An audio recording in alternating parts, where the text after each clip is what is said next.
Votos en contra.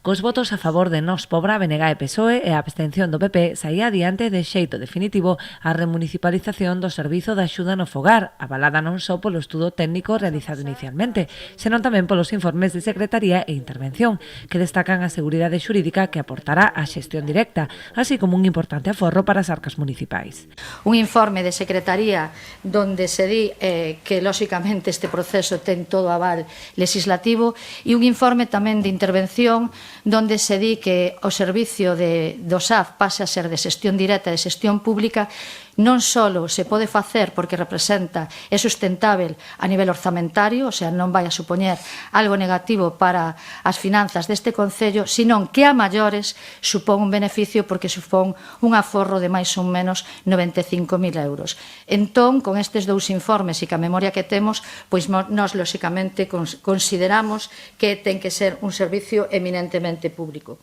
Xunto co BNG, impulsor da proposta, Nós Pobra e PSOE apoiaron esta iniciativa por entender que suporá non só unha mellora na calidade do servizo, senón tamén das condicións laborais das traballadoras. É un paso moi importante para a mellora das condicións laborais das mulleres e tamén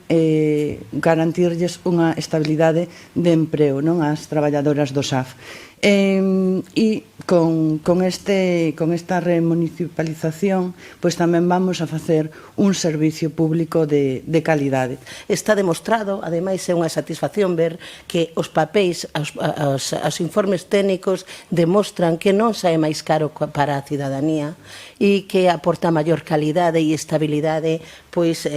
no emprego, non? No transcurso da sesión aprobouse tamén desta volta por unanimidade a Conta Xeral de 2021, que evidencia a boa saúde económica do Concello, cun balance de 23 millóns de euros, que supón un incremento de case 1 millón con respecto ao pasado ano.